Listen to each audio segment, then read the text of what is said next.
welcome to Scrolling with Ceazor. Today is August 11th, 2026. Okay, I've moved, not even close to unpacked, but I got my computer up and running and office is ready to go. So here I am, going to do a quick podcast, and then after I finish this, I got to get back to work and start unpacking things and cleaning and all that kind of stuff. But anyway, so let's get into this here. So we've got a chart here. We've got as always, I'm going to go through some of these charts and, just talk a little bit about my thoughts. This is not financial advice, of course. You do what you got to do. You think about what you got to think about and make some choices for yourself. So I got a fair amount of tweets for you today, but not too much. But let's kind of get into this, okay? So first thing I did was I was taking a look at the chart for Google. I think it's a pretty good time to open a position here, so I've widened this position a little bit. I bought some more Google tokenized Google on Robinhood chain, and I provided liquidity on Ramses and filled up all of this space. So I've got some stable coins underneath it and then a whole bunch of Google above it. I'm not sure if it's going to bounce here or not. It might actually come down to here, but that's why I put more stable coins below so I can buy even lower. All right, so that's taking a look at my meta position. I'm up a little bit, as you can see, on capital gains, but I've gotten a fair amount of fees during all this time. That's Google, and what else do I have? I've got some Tesla open right now in a liquidity position as well. I opened it here. I bought a little bit more, sold it, and got some trading fees all this time. So that looks pretty good. Okay, taking a look at crypto though. Crypto, everything is down roughly about 0.5%. ETH is okay. I don't know if you're a perp trader, it might be a good time to open. I don't know, like it's bouncing around at this local low. It's getting pretty low, so maybe that's a good time to open a perp if that's something you do. I don't know, but anyhow, so that's it for the chart. Well, let's take a quick look at hype. Hype is bouncing around low, and let's take a look at this gold as well. Gold is up quite a bit, yeah. So that's pretty good. So yeah, take a look at these, decide what you want to do, think about that. Let's get into some of the tweets.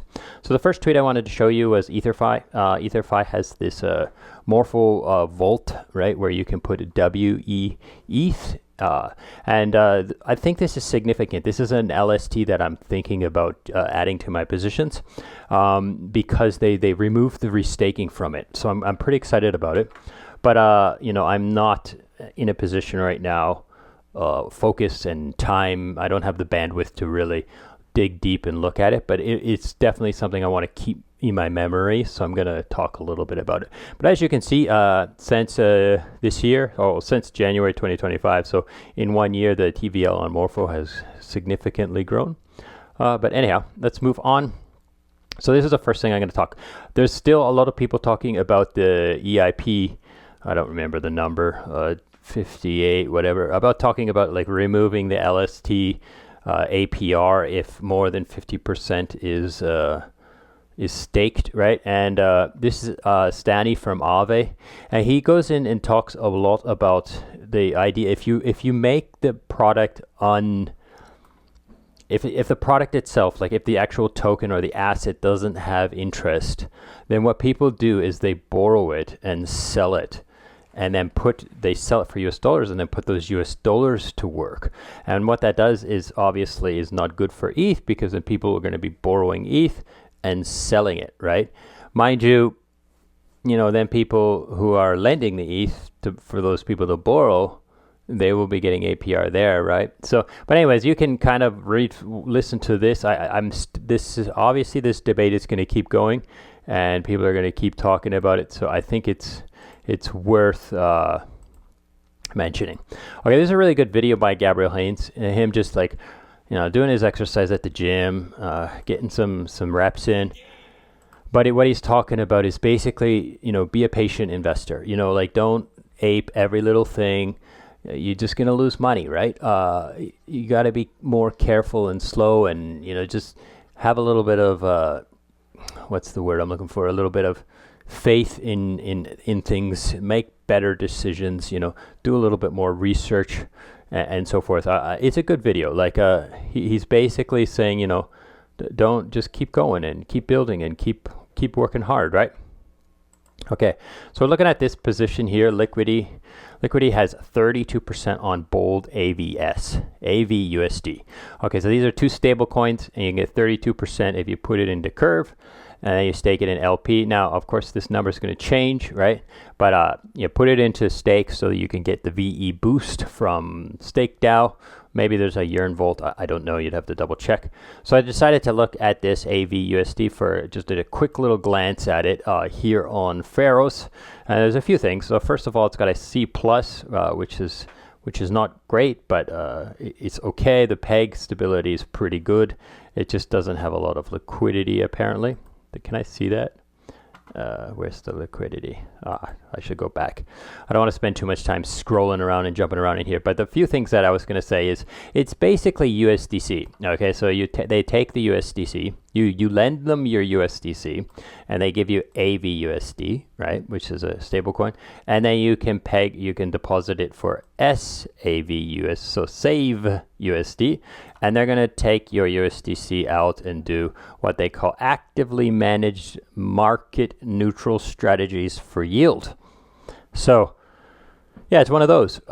So you can check it. You can decide if you want to do this. I definitely say do more due diligence than what I've just done. I'm not ready to make any financial movements and decisions right now. So I won't be for a little while until I get everything more settled. But I thought I would share it because it is worth it's worth a look, I think. Like Liquidity's bold is unquestionably worth a look, but this AVUSD and 32% on it is worth looking at. Okay, so onto another stable coin. We have Frax Finance. They have this. Some of the best yields in DeFi are Frax assets that are what is this with resupply. Now resupply is sort of new. Okay, it's a newer protocol. And you can kind of check it out. But if we go into Pharos and check it out, it does have a D. It doesn't have a great peg support system right now. But I think that comes with TVL. Like there's only 40 million of these. And if we go to Avant, there's 125 million, right? But yeah, this is CDP. So you mint this REUSD versus Curve positions and Frax lend positions. So the collateral is like different kinds of like CRV lent to other assets or FRX USD lent for other assets. So it's backed by CRV USD and FRX USD, which is good, but those tokens are lent to different assets, so you've got exposure to a whole bunch of different collaterals. Again, dig deeper and find out what you're exposing yourself to, and so forth if you want to play with this one here.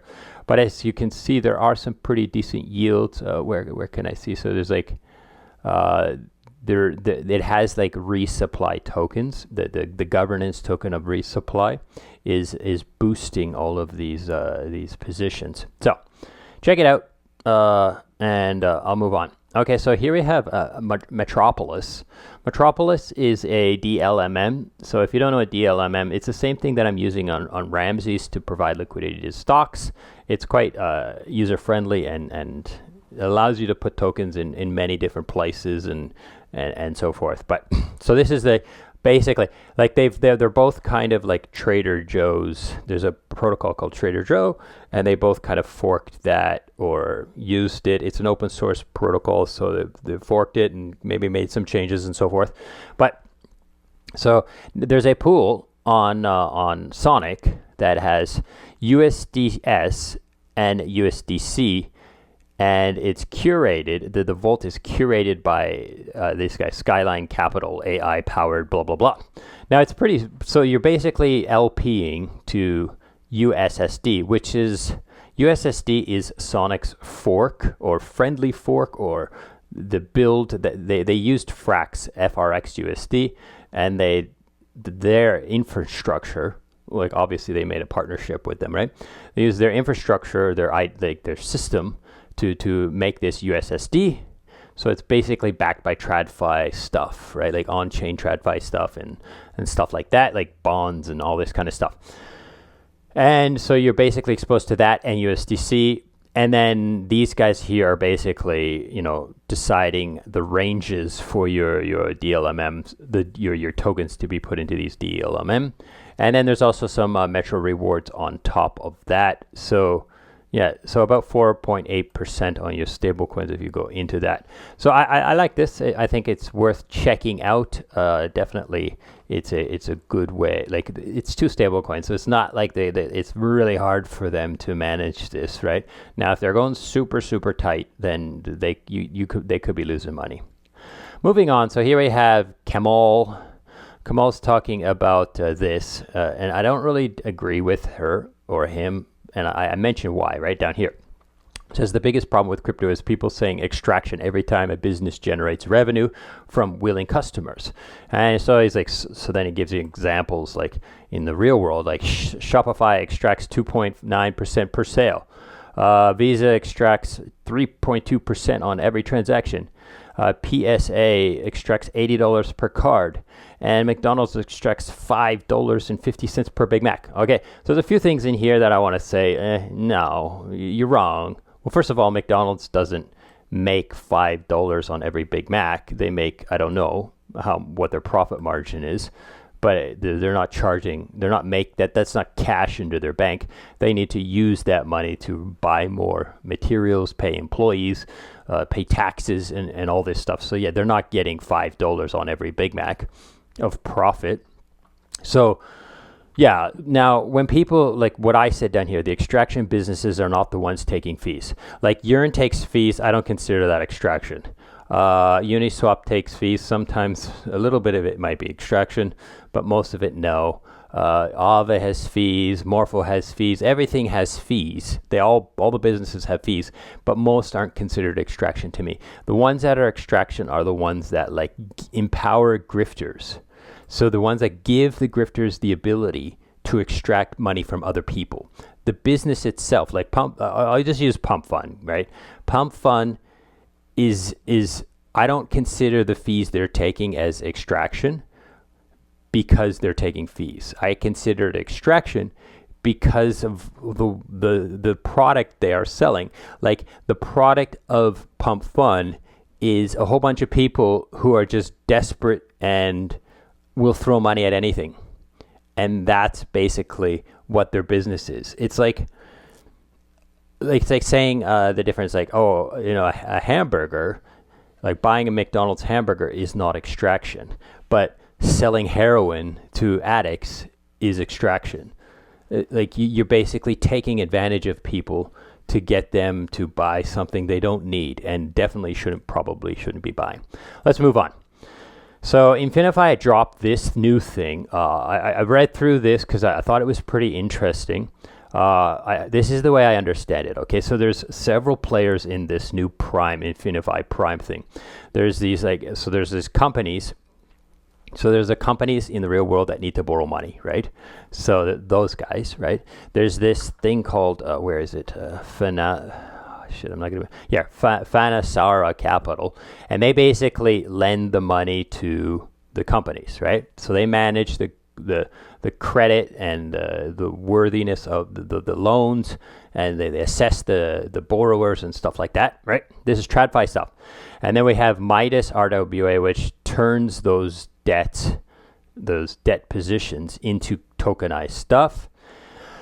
And then where Infinify comes in here is they start to manage the risk. They get some tranching in there. They provide liquidity for these Midas RWAs, and they connect the Midas to like neobank apps, right? So then users who have stable coins on a neobank can kind of just deposit via the neobank, and it'll go through this pipeline of lent to Infinify, and Infinify is like will use it to run these Midas things, and then the Midas will give the cash to Ceazor, who will assess borrowing of real businesses and real world stuff. So it's interesting. You can take a look at it and dig deeper on that.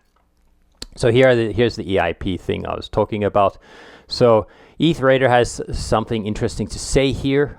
He says best thing about EIP 8363 is that it's going to fail. We can't say for sure, but it's looking like it. And in doing so, it'll show that the ETH Foundation does not, in fact, control Ethereum.